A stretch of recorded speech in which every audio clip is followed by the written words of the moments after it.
Good morning, learners. Welcome to today's theory lesson. Still good relationship, but today now you're going to talk about the obstacles and threats to good relationship. In our previous lesson, we talked about how we develop trust in relationship, and we talked about Abraham, and we also say that trust is having a strong faith in somebody or something.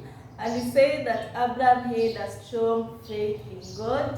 That's why he decided to move from his own land to unknown land where God was going to show him. So it means that Abraham had a strong faith in God. And also, we also said that there were promises that God made to Abraham. The promises, remember those ones? And also we say that Abraham is well known as the father of faith. Father of faith. So today we are going to talk about the obstacles. So obstacles, these are things that hinder people from having good relationships.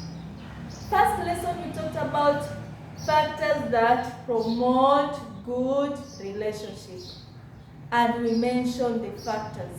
Now today we are going to talk about obstacles, and I've said obstacles. These are things that makes it difficult for people to have good relationship with others, and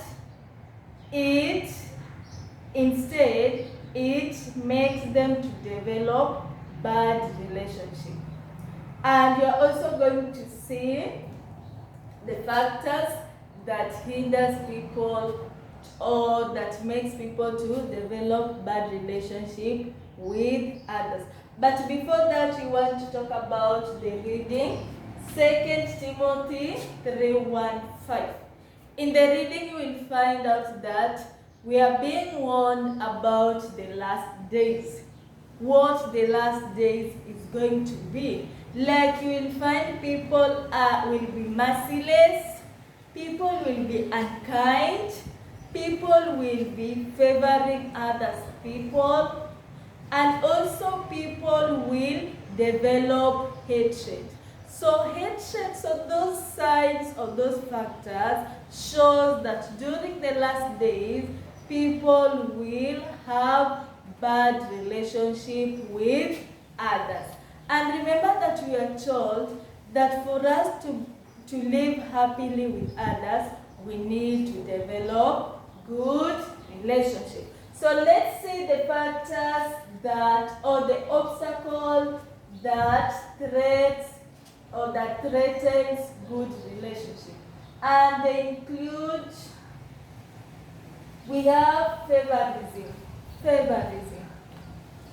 For example, in your home, your mother, you have 4 children. Then your mother one day comes home from the market with 3 oranges, so that she gives your elder brother, your youngest sister, and your elder sister also, and you are left alone. How are you going to feel? You are going to feel bad. So that if you feel bad, so it means that the relationship between you and your mother is going to be destroyed. You are going to have a bad relationship with your mama. So the same here, favorism. So it means that your mama is favoring your sisters or your siblings over you. So that one also creates a bad relationship. Then we have hatred. If you just hate somebody without even a mistake, you just hate somebody, you don't even want to see that person. Even talking to that person is becoming a problem. So it means you and that person, or you and your desk mate, it means that you are going to have a bad relationship, and that bad relationship has been caused by hatred.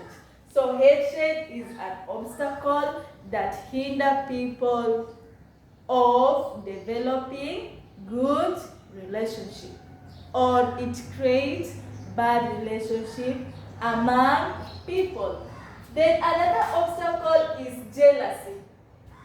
Jealousy. You and your neighbor or your deskmate, when your deskmate comes to school with a new socks, you start feeling jealous. You don't want your deskmate to have a new thing. So it means that you're going to have a bad relationship with that neighbor or with that classmate or your deskmate of yours. And that is mainly because of jealousy. You don't want somebody to, you only want you to be the one to be seen, but not others. Another obstacle that threatens good relationship is pride. Pride.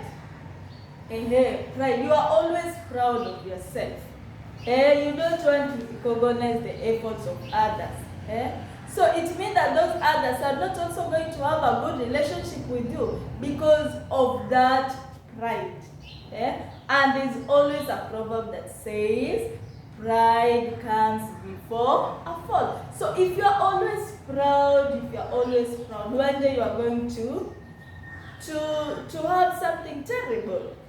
So pride is also an obstacle to good relationship. It makes you and others have a bad relationship. Pride.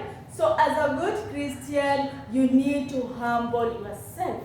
Humble yourself so that you have a good relationship with others.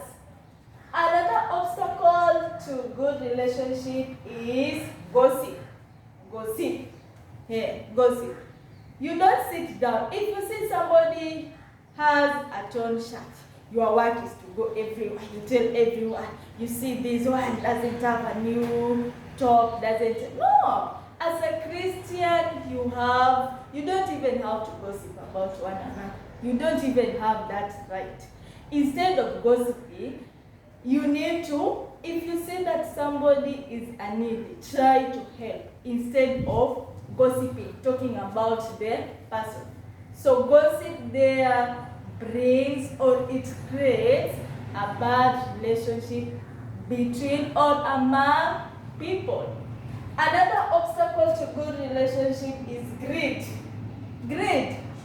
Your mama brings 4 mangoes and you are 2.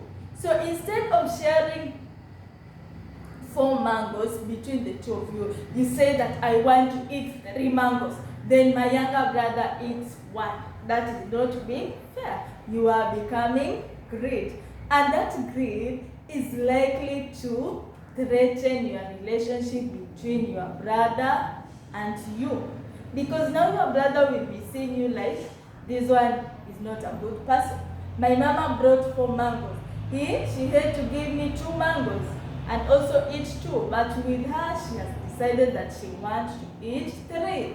So that is unfair. So greed also creates a bad relationship.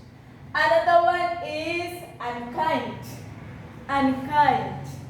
If you are not kind to people, then the relationship between you and those people are not going to be good at all. They will not be even your friends. Another one is insulting others. Insulting others. Insulting others. No one has a right to insult anybody or anyone. So if you insult even your younger brother, then your relationship between the 2 of you is going to be bad. You are not going to have a good relationship if you insult others.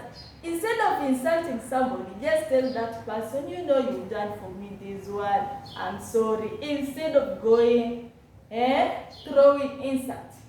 That is very bad. So if you see somebody has done a mistake for you or to you, just call that person and tell him or her instead of insulting him. Another threat to a good relationship is ungrateful. Ungrateful. Your mama brings for you a new dress. Instead of thanking your mother, or instead of being grateful, what do? You say, Mama, I don't want this one. I want that dress that look like my neighbor. No, you are not grateful. So it means your mama, when she goes to the market next time, she won't even be able to pick for you another dress because one, you are not grateful. And that is likely to hinder or to threaten your relationship between your mama and you. So these are just examples of obstacles that threaten good relationship. We have others. If you will go back to the reading, you will find others. So you add them here. The ones that have not indicated, you add them here. Then I have some questions that I want you to do. Some question. Of course, before we do the question, we have somebody in the Bible called Saul. We all know that Saul used to persecute Christians. He used to persecute Christians. So one day on his way to, where was he going, Lanas? God appeared to him in form of light, and he was able, he lost his eyesight. And from there, he was converted to Christianity. And after that, he was also given a new name. So I want you to find the new name that Saul was given, and also the person who helped Saul to regain his eyesight back. So these are some of the questions that I want you to do. I hope you're clear on that. So I have said that you go back to the reading, Timothy. Of course, it is talking about last days. There are some factors that I have not written, so you can add them here. If you have any questions concerning the factors, you can SMS me through my number. You all have my number. So until next time, have a good day and ensure that you've done the work and you submit them for marking. Thank you.